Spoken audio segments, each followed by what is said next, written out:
Hello friends, and welcome to yet another session of NITCO Talks. We have today a fantastic panel of architects, and we look forward to a really good session. And the process we are following is that they will all share their screen and present their work or whatever they would like to present, and then we would get an opportunity to discuss it within the panel, and the audience would also get an opportunity to ask questions. The topic that we have today is adapting to the changing dynamics in architecture. Let me do the introductions. We have Manoj Choudhury, director at Edifice. Manoj has been a vital part of the Edifice machine since 1999. He currently runs the healthcare and urban design verticals and also oversees business development. His portfolio of projects includes Asian Heart Institute at Mumbai, Wipro, Bhartiya City, Tata Realty, Mahindra World City in Jaipur and Chennai, ITC at Guntur, and many, many more. He deems himself the eternal student, learning from everything that crosses his path and applying these lessons across projects and competencies. Welcome, Manoj. Thanks. Amit Khanna. Amit graduated from the School of Planning and Architecture, New Delhi in 2002, followed by a Master's in Sustainable Urban Development from the University of Oxford. He is a recipient of the Moira Barry Award, UK, and held the Kellogg Scholarship at the University of Oxford. Amit is the founder and design principal of AKDA, a globally recognized multidisciplinary architecture and design firm based in New Delhi, India. He is also an acclaimed and widely published photographer and writes extensively for both online and offline media. Amit was one of the 5 architects chosen in India under the age of 35 to exhibit his work in February 2013 at Alliance Francaise. Welcome, Amit. Thank you. Very glowing introduction. Thank you for that. Malcolm Daruwalla. At a very young age, Malcolm was driven by a singular passion for design to journey far away from home and study architecture. Over 7 years, he studied and worked in leading architecture firms across USA, Italy, and Hong Kong. After that, he came back to India to utilize these skill sets in his home country. This led to the inception of Seedle, a brand that is a production house of great design. His projects are oriented towards creative problem solving and value addition by using the most advanced technology and tools. Malcolm and his team are rapidly influencing the industry. Welcome, Malcolm. Hi, everyone. Thanks, Mr. Vivek Talwar and Anikaa for introducing the team. And the most important part is the topic which we're going to discuss today. It was quite a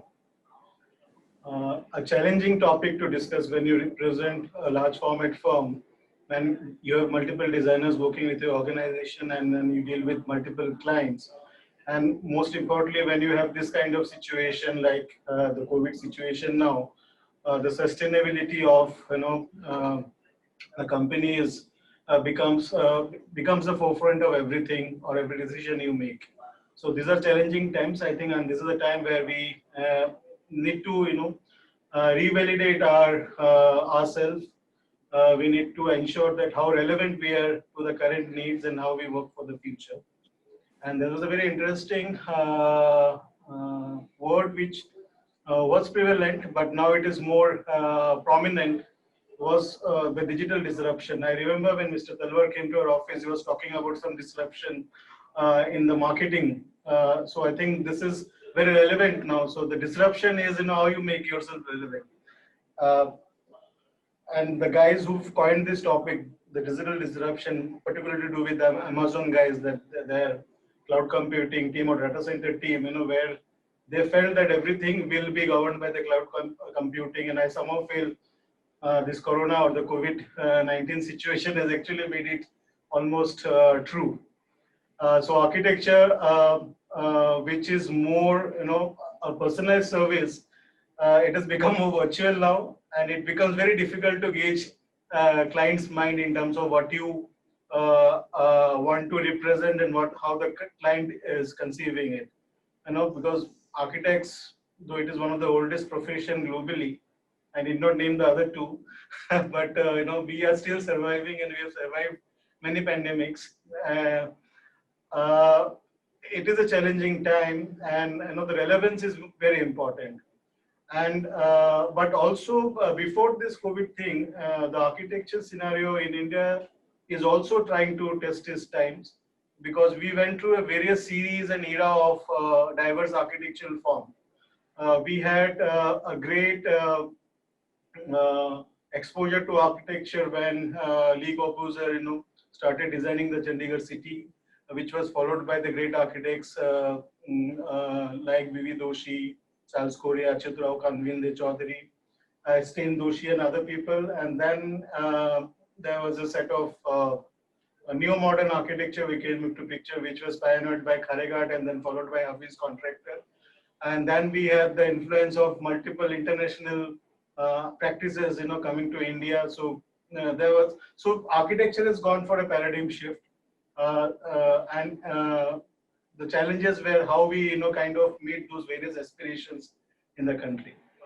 So in RFS, though we are a large team, but we don't have a particular phase of architects. It is a collective effort, and every individual who kind of relates to that particular assignment, takes the project ahead. And I think that is more relevant in today's case. So that is why you see a lot of young firms are, kind of surviving and sustaining, because, they can manage those shifts in these days.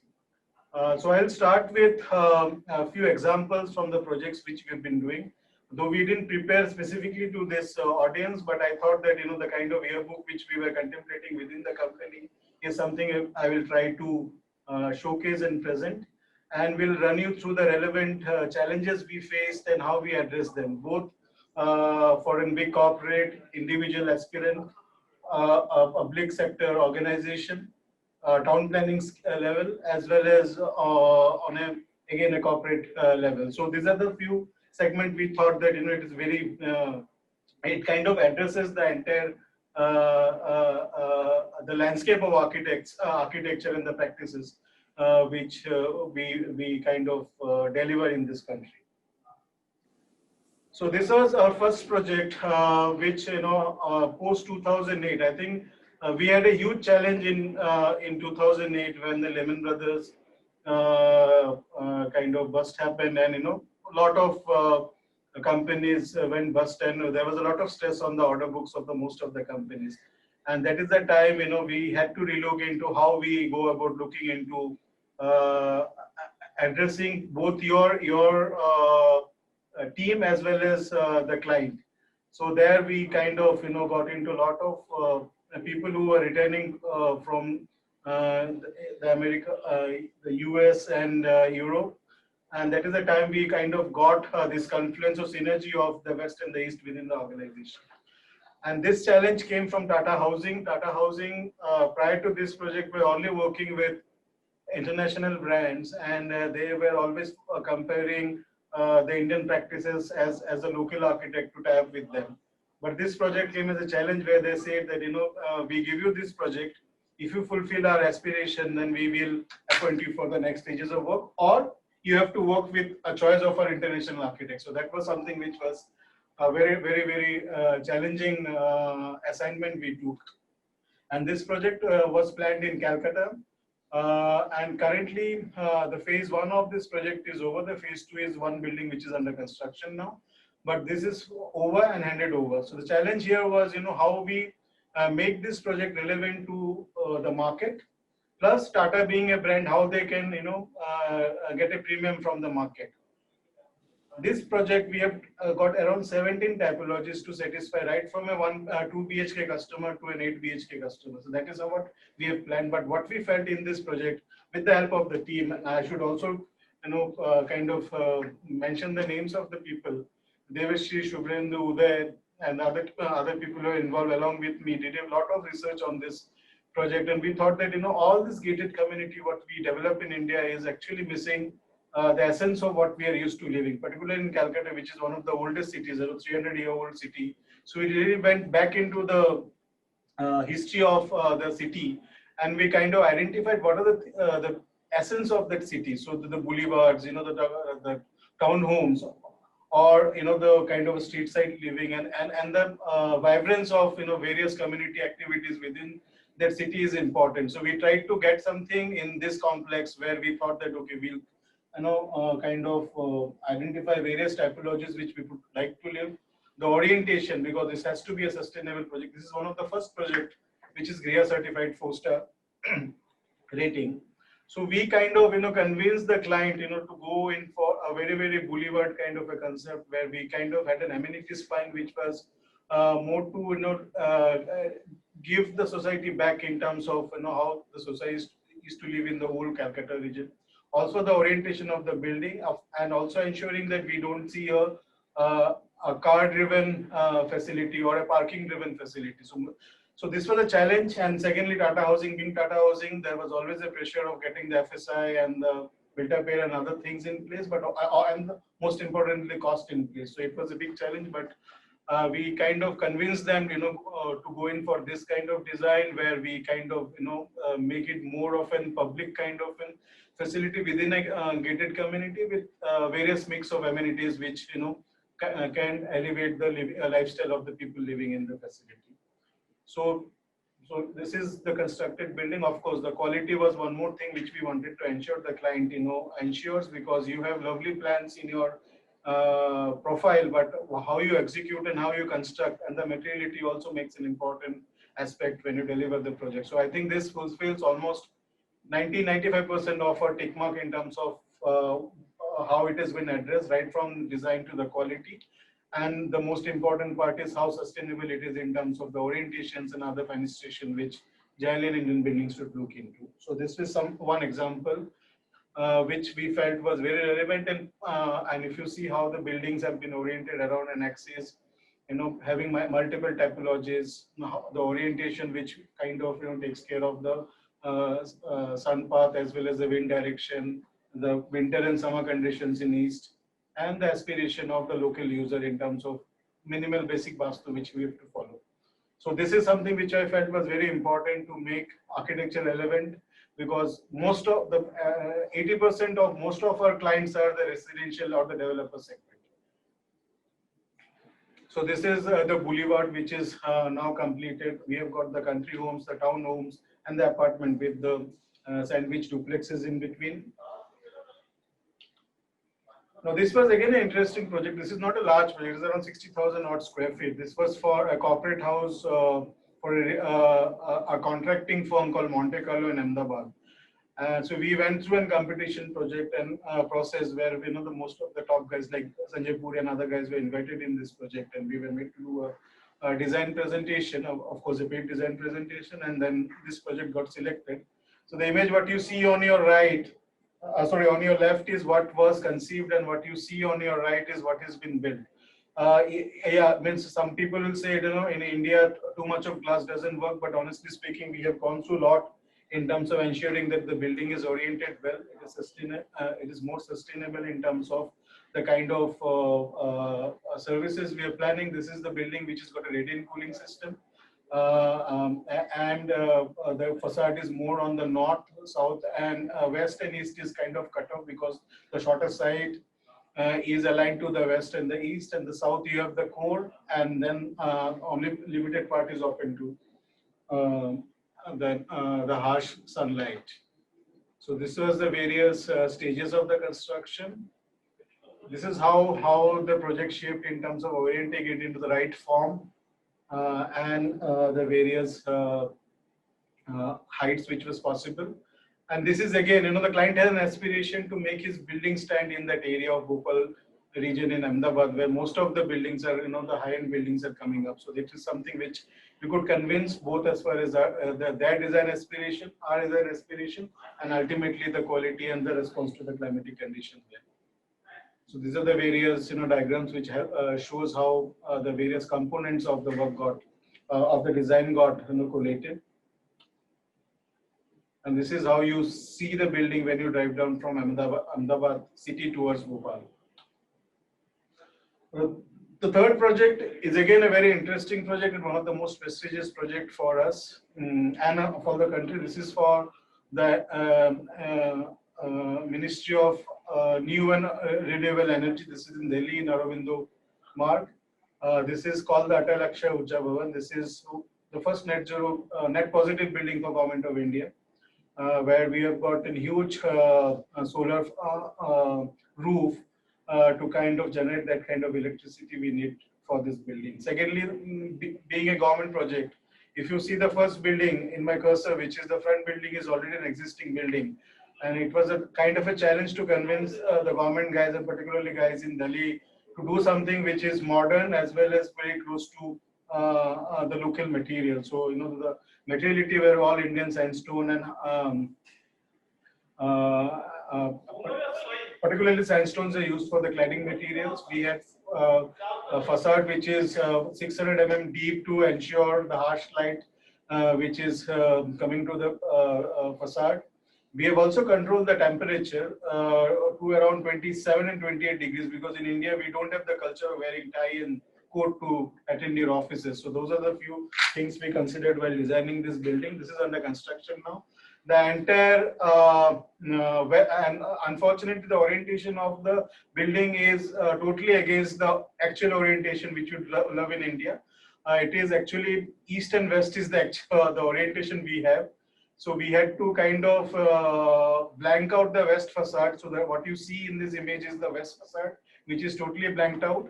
And on the east facade, we had a 600 mm deep facade to ensure we have limited heat gain within the building. Again, to mention the team, this was conceived by Naveen from our office along with Ravi and Vedanta in the concept stage, and subsequently it has been taken over by Naveen and Shaun's team in Delhi.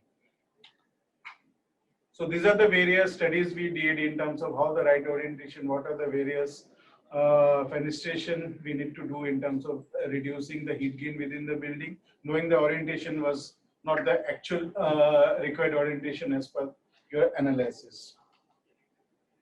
So these are the various build forms in terms of how we cater to the various surfaces and facades. And this is now under construction. So we have a solar roof as well as on the south, we have got this photovoltaic screens to generate that kind of heat. So this facility is energy positive. So we are not taking any energy from the grid. This again was a very interesting project which we are almost in the finishing stage. This is for the Mahindra vehicles. This is part of their plant in Pune. And they were consolidating their entire staff into one space. So they were going to house around 200,000 people in this facility. And so we had got various user mix. And the challenge was, okay, since this was the first corporate building for the vehicle, so there were a lot of thoughts in how much the building should stand and shout. But ultimately, we convinced the management that it should be part of your sustainable initiative, and it should be very responsive to the climate and the immediate conditions in that area. So you have got this huge green facade, and it is not the green wall we talk about. We are growing proper hydroponic plants and ivy plants on a normal MS screen, and plus we have got this movable rover where it is a direct exposed to sunlight. So this is how the arrangement is, where we have got a kind of an atrium which is more of an sunshade for the common activities, which is more in the open, and then we have got the workspaces which is on the rear. This is the various evolution of forms which we kind of demonstrated during our concept ideation and workshops with the client. Again, the various elements which has been planned, how we've opened up the lower ground mass, and now it kind of gets into the office or workspaces on the top. And this is the kind of the quality of spaces which we we're intending to promote in the facility. So a lot of use of natural stones, local stones. We have shied away from, of course, there is a vitrified tile, because if I don't mention vitrified tile being NITCO in this forum, so it will be an unfair thing. But of course, we have used tiles out here. For the office areas, for the common areas, we have used the stones, and we have kept the ceiling as okay. This is also a ready cooling again, so we are not using false ceiling out here. We are using the volume, the concrete volume to do the cooling in that office. This is an interior project. This is first 3 projects we spoke about the clients, and 3 types of clients we got into. We had a real estate guy doing an end use development where he is not the end client, but there is a client which he has to cater to. Then we had an end client where his aspiration is very important, so you have to cater to that aspiration and balance between the sustainable part. The third project was the government client, where we have to keep all the aspiration as the political party goes about. And the fourth one was the Mahindra vehicles, where we have to keep the company's aspiration and align the people to that aspiration. The fourth one is a given space, which is interior. This is for the Sterlite headquarters in Pune. It's in World Trade Center, Pune. So here again, if we have kept the, we couldn't do much on the orientation and all this thing of the building, because it was already given space to us. So we could add in terms of the use of materials and the type of other design elements, like getting hydroponics, more biofiller into the interiors, ensuring that we give maximum oxygen from the plants we use, which can we generate more of oxygen within the facility. So, and keep everything subdued to the requirement. Now, this is the last one I will talk about. This is for the Tata Trust and Tata Memorial Hospital. This was a challenge which was given to us by Tata Trust, because we had to hand over this building in 9 months' time from the day we got on board, basically. So the day I was having a kickoff meeting, I had the contractor, the PMC, and everyone on board, and they wanted drawing, where I have not seen even the design also. So that is how it started. And this is again, we had to meet the expectation in terms of timelines, in terms of the clinical planning, and ensuring that we finish the project in the expectation of the PMO, because this is an aid which was given by Tata Trust to the PMO to build this development. So this was the various construction sequence. This is the first time where we use a composite construction technology to build a hospital, where we had the combination of steel and concrete. And that's one reason why you could hand over this facility in 9 months' time. So these are the various stages of the project. You can see all the timelines are given out here. We started in October 2018. And we started from May, and then by February we handed over this facility. So this is around 600,000 odd square feet of built form into multiple wings, this is and this also, they had to they were very insistent on using one of those Vanaras Ghat architecture, where they want us to imitate those motifs and which will relate this building to the local condition, environment. So this is the finally completed building. There are a lot of use of glass reinforced concrete panels, GFRC, and I think NITCO tiles is also used. I'm not too sure, but there is a vitrified tile component in this project. Yeah. Okay, I'm sorry. I'll finish 2 more things. So this is one resort we did for the Niramya, which is in Kumarakam, in the backwaters of Kerala, where the client was the BPL group. The Rajiv Chandrasekhari sister was the client, and they wanted us to do something very local. Generally, firms like Edifice, it is very difficult to do vernacular architecture, but we couldn't refuse this client. So we learned a lot in the process, though we wanted to be very vernacular in the construction technique also, but I think there were some constraints, but we used most of the motifs and the technologies what was available locally to do this project. So it's an around 60 villa cottage, which is bang on the backwaters after you cross the Taj Kumarakam. And it shaped up to be a very interesting project and completed now, handed over.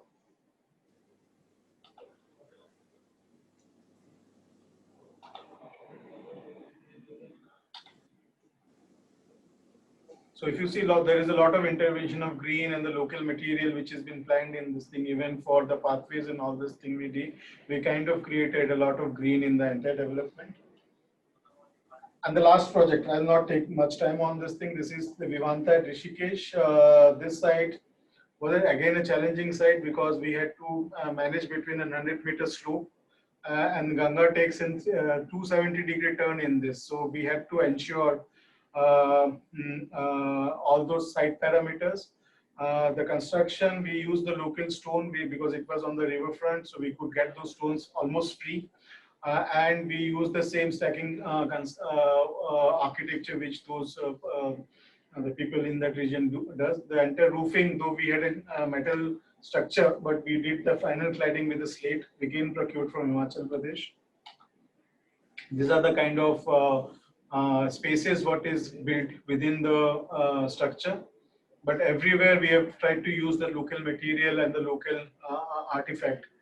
Which the people are used to, because this is again a phase to the world. So the architecture also should depict what we are good at and what we are rich at.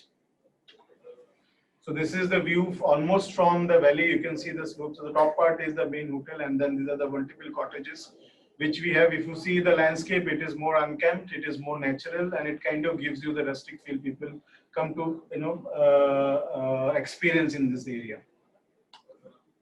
That's all. So I am done with my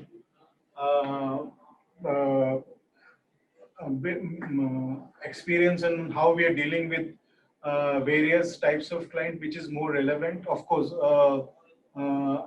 everyone is talking about environment-friendly design, but there are much more aspects to environment-friendly. Environment-friendly is not about saving on your HVAC cost. It is more to do with how sustainable is to the context in terms of what kind of local employment you are generating, what kind of material you are using. Given the constraint we all face, of course, some materials can't be replaced as far as the use is concerned, but as much as possible, we tried ensuring that we kind of meet all the aspirations, both as far as the contractor's point of view, the supplier's point of view, as well as the architect's point of view, because end of the day, we should be also happy in what we are giving or delivering to the client. That's all. That was fantastic, Manoj. Enjoyed your presentation a lot. You said that your the Delhi building is net zero. Yeah, net positive. I mean, is net positive just on solar panels, is it? Or do you have to do anything else? No. Solar panel is one. Then we have kind of controlled the solar heat gain within the building, because we have to reduce your air conditioning consumption. Also, this building is radiant cooling. So we have to, again, we are talking about mass. So we have also controlled the temperature. So we said that we will control it at 28 degrees. We have fans also apart from the air conditioning system, because it is a reading system.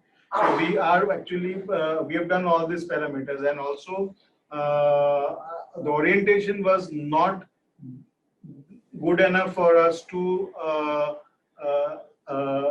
have those solar intake, to avoid those solar intake. So we had to do a lot of such mitigations in terms of how we can first reduce consumption. That is more important.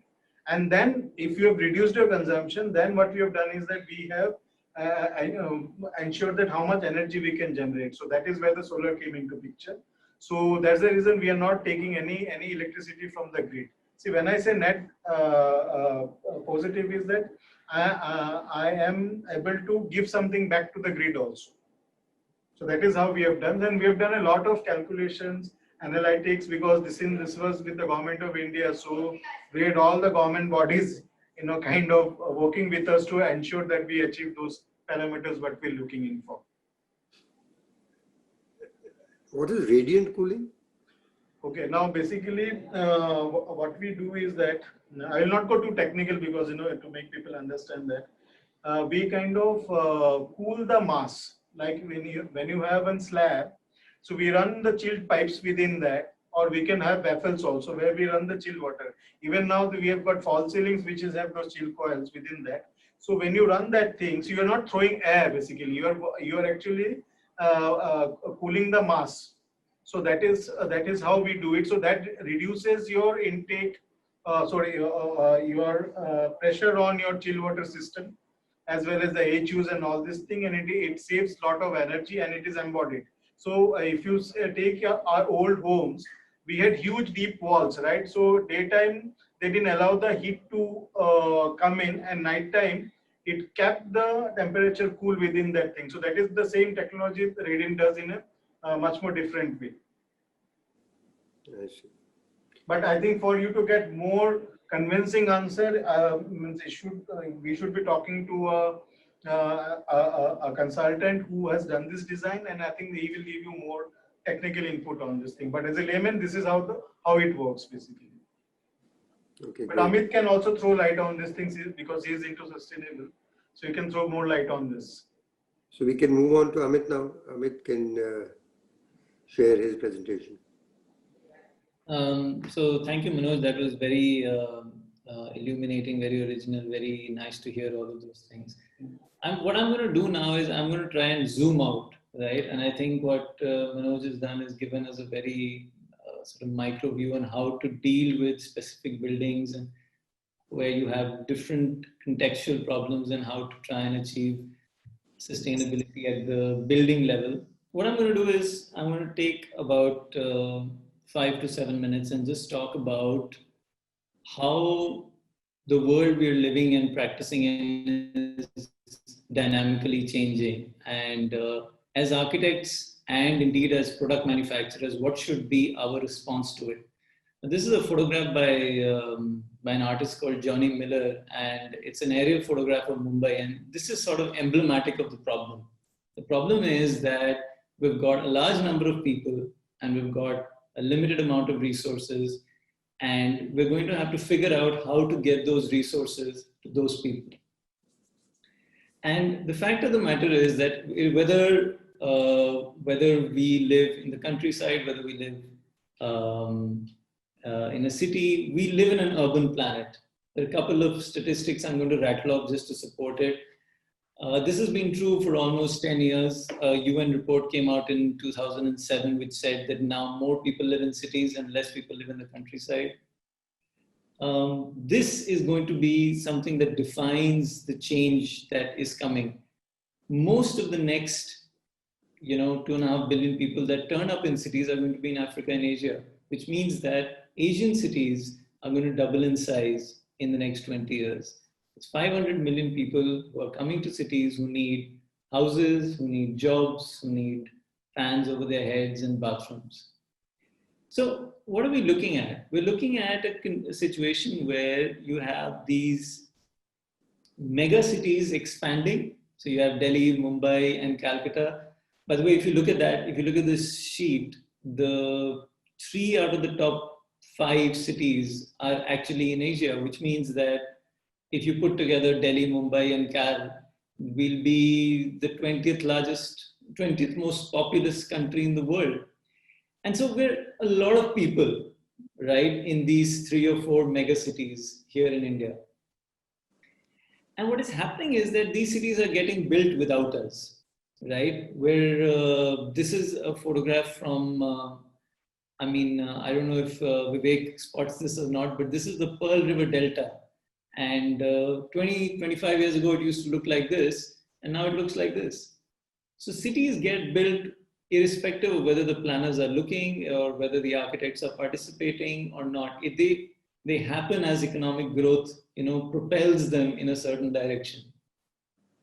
And so what our choices are, the choices that you and I make about our own air conditioning, about our own comfort, about how much space we need to occupy, that these things define our cities. This is a photograph, this is a Google Earth shot from Delhi.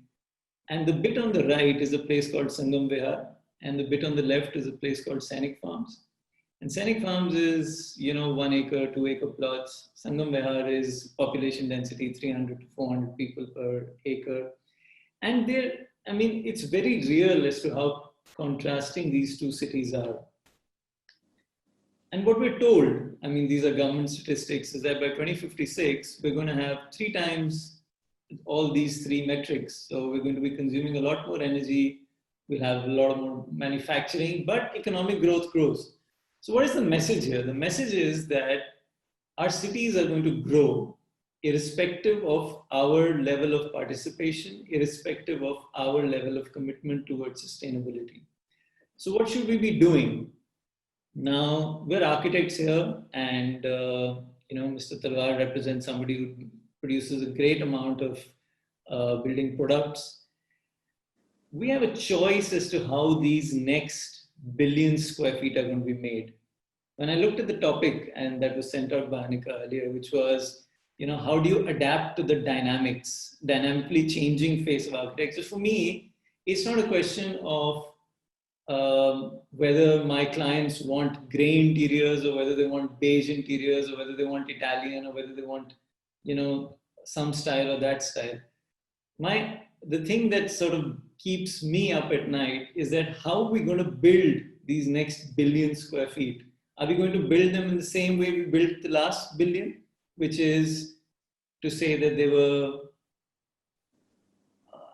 this is not going to go down well, but they were poor imitations of a westernized approach to architecture? Or are we going to have a more radical, more honest approach to how we're going about building this? So, without naming names, we don't want to live in houses like this. We don't want, we can't afford to have wooden windows, wood framed windows. We can't afford to have stone cladding. But then the converse is also true. We can't have housing that looks like this. And we can't expect that 50 or 60 or 70% of our urban centers are just self-built, squatter settlements. And for us as architects to pin our hopes on obscure technology, on unproven technology, on technology that is fashionable on design and design boom for a couple of months, is also sort of unfair. It's okay for me to say that yes, we should use bamboo, but is it sustainable to build in bamboo? If you're building a 600-room hotel in the middle of the city, where does bamboo fit into that perspective? And the same goes for all of these other sort of newfangled products. And so what I'm about to say is that this moment in time, right, where we are reasonably educated, have the resources, it's an opportunity to look at how we have been doing things, right? And one of the key things that I like to focus on is the amount of raw material that we consume and the amount of building that we get out of it. The architects in this room will, agree with me. We put up a building that has, space for 600-700 people, and we use 1,000 tons of material. Do you really need something that weighs so much? Do you need something that wastes so much? Do we need to buy everything in 8x4 but design everything in 6x3? So it's an anachronistic sort of situation right now. And so I'm going to end with this, which is you have a metric which used to be called TCO, which is total cost of ownership, right? And I'm going to suggest that you should change this metric to total carbon output. You look at what you're choosing to put in a building, what it's going to cost the manufacturer to build, handle, and what it is going to cost for you to put into the building, and how much does it cost for someone to operate it. And only if it ticks these 3 boxes to a high degree of environmental sustainability should you choose to do it. There are products which are sold to us as, being efficient and being this and that. And we have to take a judgment call that, okay, are we going to use this product here in India after importing it from Brazil and importing the aluminium from China and, buying the screw from Italy? I mean, just to imitate a look that we've seen in a book somewhere, I think it makes very little sense. And so, apart from the onus being on architects and designers and people who are constructing buildings, I would say the onus is also on the product manufacturers to give us products that recognize that these are important aspects that architects want to look at. I mean, like, to give a very small example, I have no idea whether vitrifying or sintering is better for the environment, right? When the product comes to me in my office, I look at a sintered tile, which is thinner and has, very high rating against scratching. And I look at it and I say, okay, wow, that's a great product. But I leave it to the manufacturer to tell me that, even though it's a great product, it causes an enormous amount of environmental degradation. So maybe you shouldn't be using it. I don't know if that's true. I'm just using it as an example. So I'm going to leave it here and with the ball very firmly in the court of the product manufacturers and to tell us what to do and what to use. Thank you.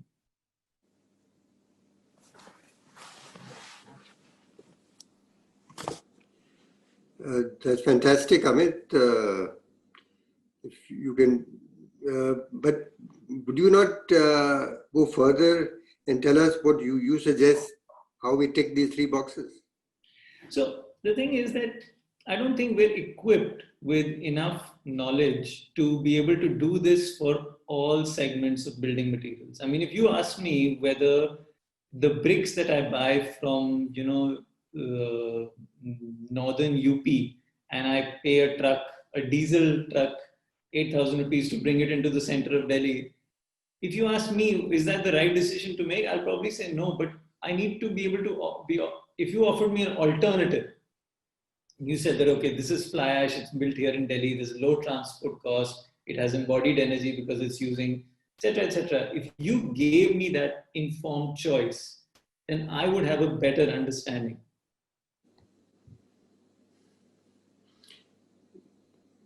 You're right. I mean, for instance, when we talk of tiles, it's not a very efficient material from sustainability point of view because it's manufactured in Gujarat.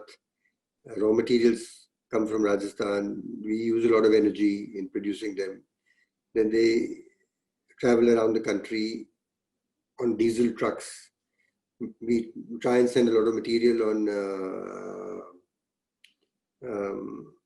containers by sea and things, but that has its own delays of shipment because it takes 15-20 days as opposed to 5-6 days. And the way it's fitted is again, it has its own inefficiencies. But as you said, that things keep changing by themselves. The world gets to learn better ways to do things, and we keep improving. Like there was a time when we used to make tiles, mosaic tiles used to be 20 mm thick or 25 mm thick or even 30 mm thick. Yeah. Now we are down to 5 mm thick, 6 mm thick, and I'm sure a thinner a product, the lesser the materials we are using, the lesser the consumption of diesel and other material that we don't need to be expending. I'll just continue that point you're making. There's an author called William McDonough who wrote a very interesting book. It's called Cradle to Cradle. And I would say that, let's say we're talking about tiles and it has a certain amount of energy that needs to go into it to manufacture it.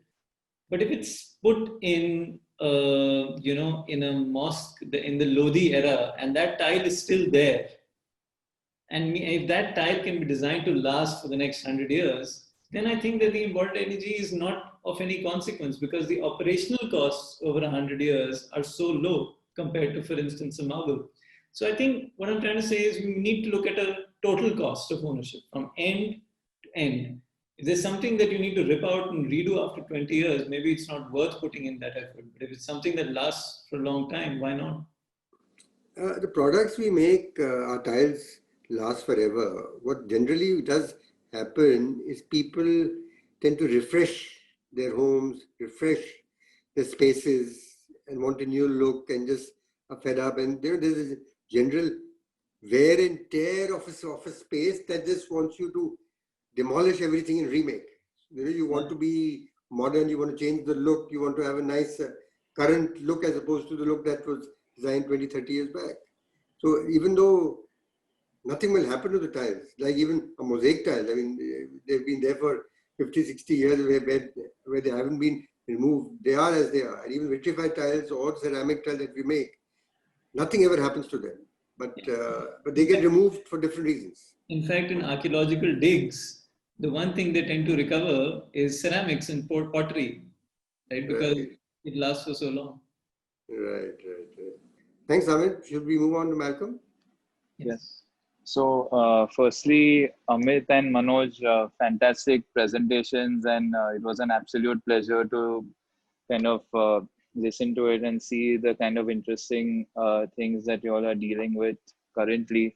The presentation that I have is kind of focused on the micro. I have picked two specific projects, and I'm going to talk only about those two specific projects, and which kind of entails our philosophy and how we design, and what our process is. So with the changing times today, with the kind of advanced tools and technology that we have available, it is very possible to collect a lot of very valuable information and process that information in order to develop a design concept. So our approach is not very stylistic, rather our approach is very information driven, where we kind of take a lot of effort to understand the constraints and the challenges of each and every site or a space, and then try and derive a concept that solves those challenges and constraints versus imposing a specific style onto our clients or our projects. So I'm going to start with this first project, which is an office. This was an adaptive reuse project where there was an existing structure. It was an existing warehouse which was really wide and had this massive floor plate. So when you have such a big such a wide structure which is almost 95 feet wide, it is very difficult for sunlight to kind of enter through and reach the centers of the space. So if we have kind of an office laid out, the center of the office remains really dark. So this was the design constraint. This was the challenge that the site or the space had, and how we dealt with that is what I'm going to talk about. So what we did is the challenge. This is a challenge, as I spoke, that the sunlight cannot enter through, so the center of the space remains pretty dark. So our design proposal was to make these cutouts in the center of the existing structure to allow sunlight to filter through, whereby that would fill light throughout the entire office. Now so you let sunlight in, so you can have some kind of plantation. So we had these courtyards which were laid out in the center of the office, and the entire office was planned around these two courtyards.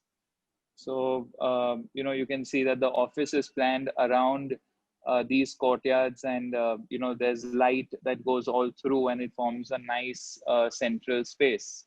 Now, this project has just been completed recently, and, there are some pictures of this. So the experiential quality of this space is kind of what you see in this image, where the light enters through, you have the courtyard, and then you have the office laid around the courtyard. So, this was very information driven, with the information that we have about the site and the space, we apply that to make it into an opportunity for new architecture and design. So you have these two courtyards, you have seating space, you have a great gathering space, and then there's surrounding offices all around this space. This is the entry area. And then this is kind of the exterior part of it where you enter. So again, the south facing facade is kind of pushed inside so that it receives shading from the sun. again, very information driven, so this is what we did so that the entire building within remains cooled with very minimal AC temperatures. Now there is this other project which was a preview theater, which was a small, so we were given a small space, and the challenge was to fit 22 seats within this theater. The space was really small. It was about 24 feet by 25 feet. So in such a small space, it kind of becomes challenging to fit 22 seats in that much space. So our design solution for that was, this is a space 22 feet, 25 feet by 25 feet, and it had about 17 feet in height.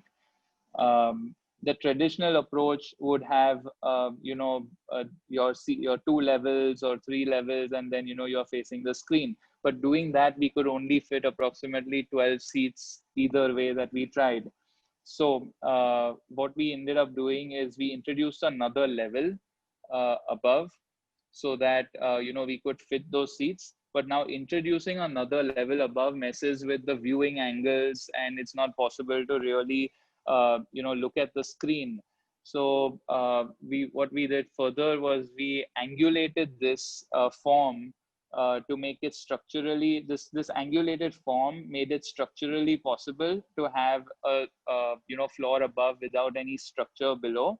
It also worked acoustically, and it also did not disrupt any viewing angles. So we managed to get our 22 seats, and this project is also complete. And the final image of how it has turned out is this. So you have some seats below, you have some seats above, and the screen, as you can see, is opposite on the opposite side. So you can sit on either level and view the screen without any obstruction, while even if someone is performing below, there is a hydraulic stage which comes out, and both the levels can easily view that. So my point that I'm trying to make with both of these projects is, there is no set specific style to any one project. With the way modern day tools and equipment that we have and that we can use to our benefit, it allows us to provide a customized concept, a design rich solution for each and every project. So every concept is very unique to the particular project that we are working on, and it is derived out of the constraints and limitations and challenges that any space or any site might have, and that turns into finally the architecture or design that we provide for our clients. So, as I said, my presentation is fairly short, and these are the two projects that I chose to focus on. Thank you. It was fantastic projects. I love the way you brought in, the light and made an office so cheery, so cheerful. And I think light is so important to have. It makes you feel good. When people make basements, they never get used because nobody wants to go into a basement because light is just not there. And what is the length beyond which it becomes a dark spot? It's, I think, 13 meters or something. So yeah, I mean, the length is one aspect, and then the other aspect is, since it's an office, you would most probably have cabins in the periphery, so that also blocks the light. So it really gets limited to almost about 15-20 feet from the window. So if you have cabins, and then cabins want privacy, so it really blocks everything beyond about 15 to 18 feet from the window. So here, we were able to puncture the slabs in the center of the building and let light in the center. So, the common areas are filled with the skylight, and the windows have access, the cabins have access to the windows. But this was one level you could do it. And if it multi-story, then how does one handle light sort of coming in? Because then you don't have the benefit of opening the roof. Mm-hmm. So yeah, I mean, so if it's multi-storied, certain buildings have atriums, but then again, atriums come at a very big sacrifice of space. So those are challenges. But if it was at a multi-level building, then that would be our customized solution for that particular building or that particular project based on where we could lift, where we could drop the structure, all these aspects. So yeah, so that would develop by itself as a concept. Right. So who is this? This? Where is this theatre? So this theater, it was done actually for Rustomjee developers in one of their buildings in Bandra at Paramount. My God! So now residential buildings have this kind of theatres. So we do a lot of common amenities in the new buildings that are coming up all across Bombay. So every project, every theater that we have worked on is very creative and very customized in its own way. Especially given the fact that developers are always very, very tight on the space availability and how much you can do with the limited space that is available. So even though a space is limited, we are able to really push the boundary a little to deliver something that is truly unique. So who handles the design aspect from the owner side in Rustomjee? So design aspect, so all the design aspect is done by us. The entire design is done by us, but of No, I course, mean the approvals, because it becomes interactive between the client. So right. who from the client So side interacts with you? so there is there is their chief architect who I always deal with. There is also actually the owners are also very invested in all their projects. So they personally get involved in a lot of the work that is happening. So yeah, Baman, Percy, they are always involved with every minute detail of what is happening in their buildings. Right. I know, because there has to be a lot of owner involvement. Only then a thing really comes out like this, because otherwise, if the owners don't allow you to do this, then how do you do this? Right. Yeah, so that is a challenge actually we face with all our projects, but with the kind of logic that we try to show through the design process, with showing them simple things like in the office that we did for Dosti, that I showed earlier, is kind of it's a simple concept where there is not enough natural light in the center. You have a very deep floor plate. So how do we create a simple solution? So when there is a logic to anything and information is feeding that logic, then it becomes easier to convince the client.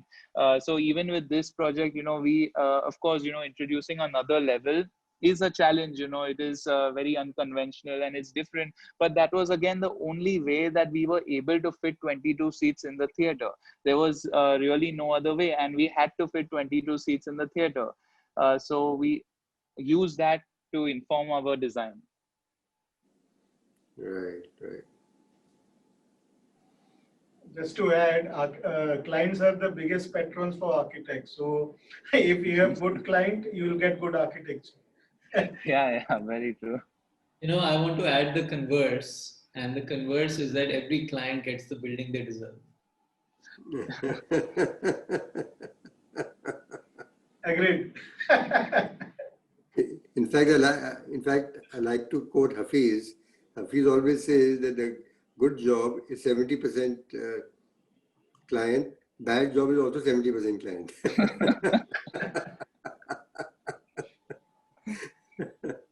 Yeah, Hope it's you very don't true. have client in your audience. There'll be lots of clients in the audience, lots of clients who are listening. I have got one very specific question, not to Vivek, but to the entire tile manufacturing companies. As rightly pointed out by Amit, when we talk about the materiality, the first thing which everyone talks about is the embodied energy and all this thing. That is one aspect. Now, in the ceramic industry, what are the various measures taken by companies likes of you to reduce that embodied energy? Second thing is that there is a vitreous process of tile, the vitrified ceramic tile, and you have got the ceramic tile or the porcelain tiles, what we talk about. My question is more on the fact that we know that okay, it is a full body tile, it is a much more better tile, and we can kind of make it bacteria friendly and all these things. That is the advantage of the tile we have. As against the ceramic coated tile, the only advantage is the client gets the benefit of the price, whatever is that benefit. When an architect with all due technical evaluation from your side has convinced the client to go for a vitreous tile, and then we also get into the price factor with you to get the best possible deal for the client. Then there is a representation from the same tile manufacturing where they say that if you want to cut down your price, go for this inferior tile, means with no offense to the manufacturer. So already the tile is there, the technical parameters are already there, right? And it has been evaluated based on that, and everyone, whoever is manufacturing vitrified tile, the base price is almost the same. It is matter of how much profit or how much efficiency you get into your production, and the transportation, which is also fixed. So what I want to know is that why two kind of information goes to the client, because end of the day we are not the one who is procuring the material, right? It is the client and the manufacturer who are actually getting into the deal, or the contractor if there is a procurement through a contractor. So why there is always an effort to dilute the specification which has been agreed upon by everyone, and then someone just to be more competitive, kind of pushes an inferior product when everyone knows that the other product which has been discussed in depth is a better product, to gain that 5 rupees more discount. And I faced this in one of our project where the manufacturer came and gave an inferior product of his, unfortunately. So, Vivek, can I take a shot at answering this? Yes, do that. So, I have, lived on both sides of the fence. I'm going to try and. I think as architects, when we write specification documents, we leave the door open for this to happen sometimes, right? If we go with the assumption that, okay, I'm doing tiling behind a cupboard and I'm okay with a 30 rupee, second grade tile, but I'm doing tiling on a kitchen backsplash and I'm not okay with anything but a full bodied, then you close the door on change. I think what happens is that in our effort to be cooperative with clients, we leave the door open, right? And if you look, like you mentioned that you worked with, that Tata wanted you to work with some architects from abroad. If you look at the specification documents that come from such consultants, they are watertight, right? You can't change even the screw that goes into the bracket that goes into the hinge, right? And I think it is partly our responsibility to tell the clients that, okay, you're making this decision and this is how much it's going to cost you. Are you sure you want to make this decision? And secondly, I mean, now to argue the other point, I think it's also a case of manufacturers wanting to close with the order, irrespective of whether the spec has changed. For instance, if you're my customer and I had to, I don't want to give you up as a customer just because I'm saying, I won't sell you a kacha tile for your kitchen backsplash, aap kisi aur se le lo. You'll also, I want to retain you as a customer. Anyway, Vivek, please go ahead. Like the other thing, I'll carry on from what you're saying. We try and come up with innovative solutions. Like now in marble, as is done around the world, we are now doing pre-cut, pre-polish, ready-to-use materials. There is a shortage of labor. Now, last 6 months, 8 months, 1 year, we've been trying to push it. It's very difficult for people to want to do it. And I'm amazed, why do people not do it? Because I'm giving them something which is ready to use. And it avoids the need to do all the cutting, fitting, there's all the kinds of things that we have to do. That's one. Two, we have an amazing process by which we process material, and yet we struggle to try and convince a client to buy material with our process, which is a little more expensive, but it's a lifelong thing, because see, marble can be imported by anybody, but it's the process that it goes through that gives its life and durability. But it's a struggle. It's a huge struggle. You know what happens is, people, I think, are creatures of habit, and what they are used to doing, they like to just continue to do. It's kind of tradition, and people just go traditionally. For us in manufacturing tiles, coming back to Manoj's original question, we are constantly reducing energy. Constantly. If you see our plant that came up 30 years back compared to our latest plant, we've got huge energy saving. We are almost consuming 50% energy compared to what we were doing on day one, because now we've got a kiln, then we've got exhaust air from the kiln that comes out and that goes into a dryer. So the dryer that used to have its own burners are not there anymore, and it's getting and we use the kiln energy, and then we have a spray dryer. Then again there is exhaust heat that is used for something else, or we've got our gas turbines, and the heat from the exhaust heat is, the exhaust heat used. So for us, on our part, one is it's sustainable. Second is it saves on cost, big time saving on cost. And I think it's for us, it's, cost is overriding, because then we're able to reduce our cost and increase efficiency. So we're constantly trying to do this. Yeah, so my first part is fine on the energy is well taken, that you are trying to save in the production cost, production process, where you're trying to save the energy involved, right? But is there any way where we can save on the raw material also? Because that is where Amit's question came in for. Means if I have to buy a Kajaria tile for a site in Delhi, the nearest will be which is the nearest manufacturing plant for the tile to be transported. So that way, that is a disadvantage sometimes, because we have given a broad parameter within 500 kilometers, right? So that is how things have been mapped now. But that 500 kilometers is also a particular consumption of diesel, right? Or a petrol, whatever is the mode of transportation we get into. That is one point which I wanted to be more specific on. And coming to what my other point was on the dilution of specification. I rightly agree with what Amit says. Unfortunately for us, we don't do a lot of home interiors. We do a lot of office interiors, and our use of tiles is more on the flooring, particularly in the spaces which is more used.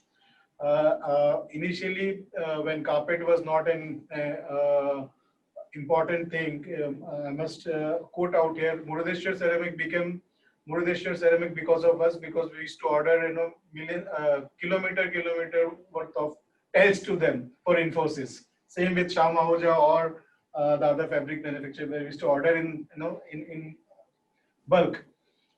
The thing is that when we are doing those specifications, we have learned that when you do a whole body, and we are made to learn. We are not the expert. We are made to learn in that stage that whole body vitrified tile is the most effective tile to take any abrasion or any such high traffic area.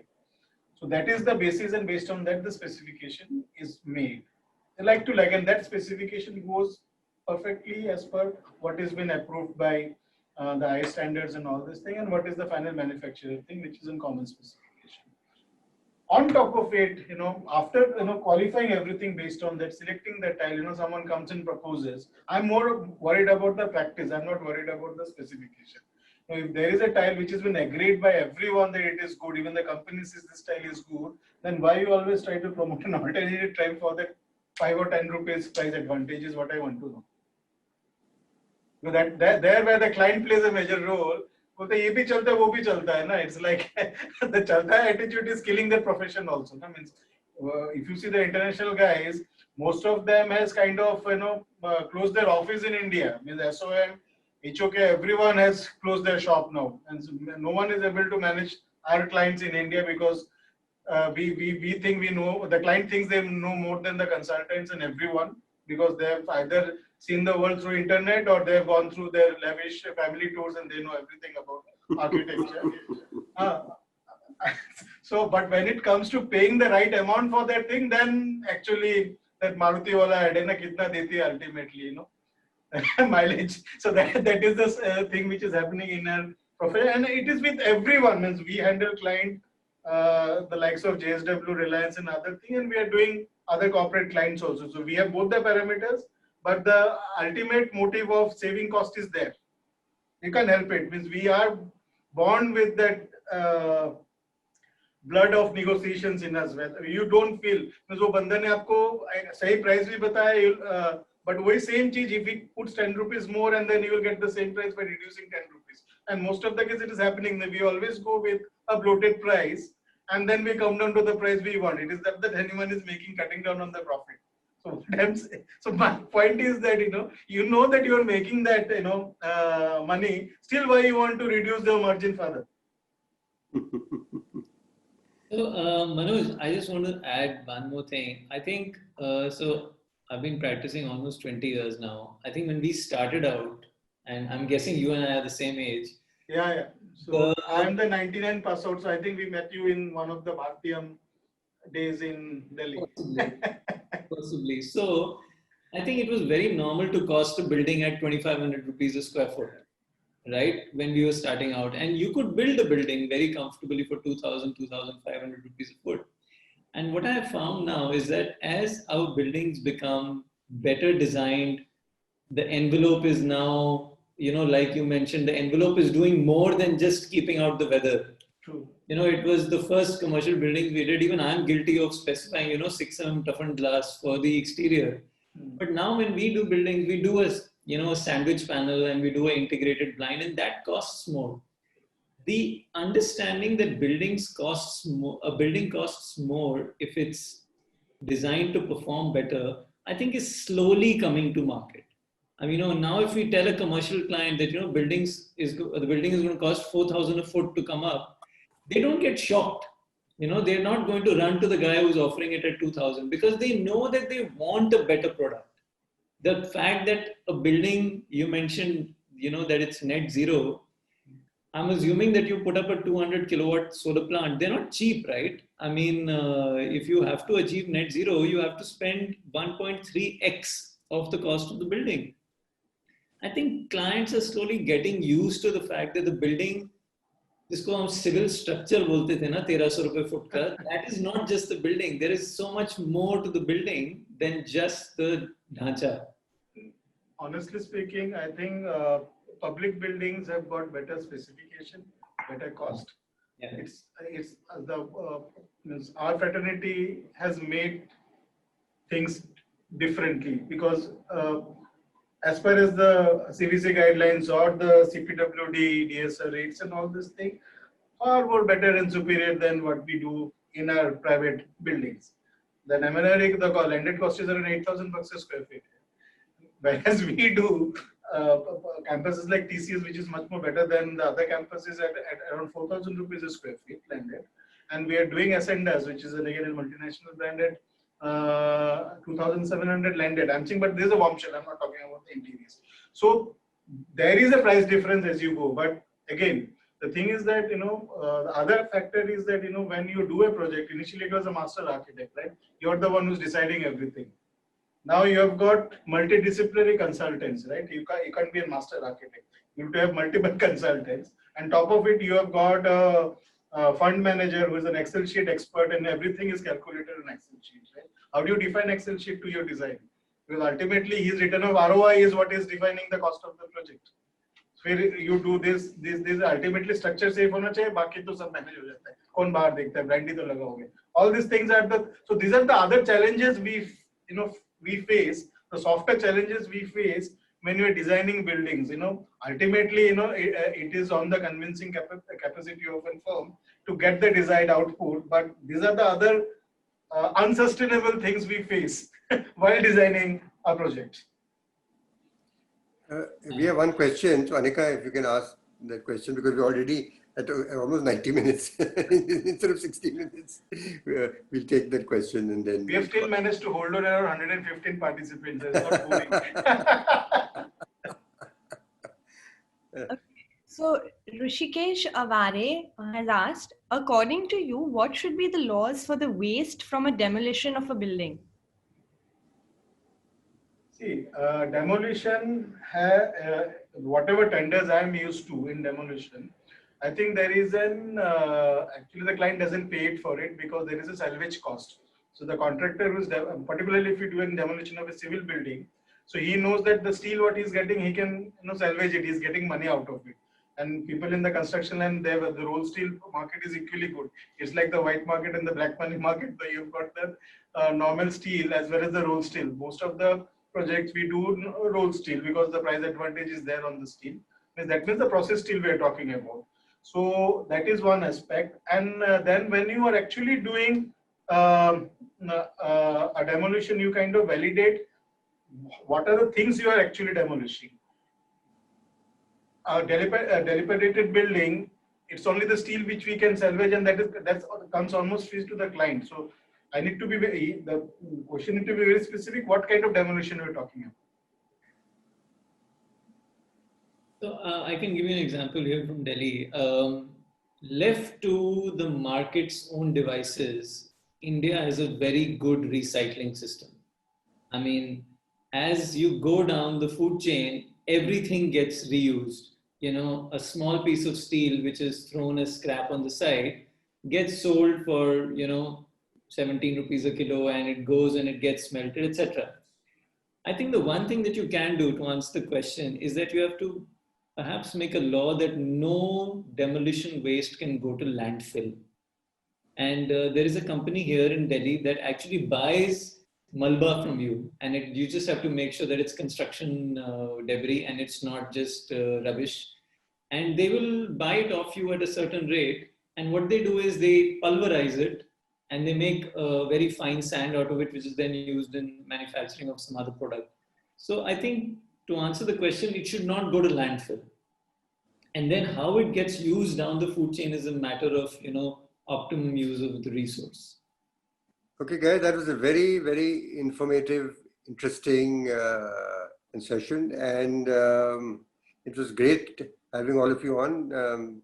Manoj, Amit, and Malcolm, thank you so much for coming on. And Amit, you're invited to whenever you are in Mumbai. I'm sure you come to Mumbai. I mean, you were showing a Mumbai photograph, so I'm sure you come to Mumbai, and we have to have you over. And I'm sure sooner or later we'll all be physically meeting again. So I have an open invite to come to my house and we all get together. Thank you. Thanks. Thank you very much for having me over. It was wonderful to have all of you, and we really enjoyed it. I think as Manoj said that we held on to some 120, 30 people for 90 minutes is a big ask, and we managed to do that. Thank you so much for coming on. Thanks, Amit and Malcolm. We'll catch over soon. Yes, Thank you, of course. Thank you. Bye. Thanks, Anikaa. Thanks, Vivek. Thank you. Bye.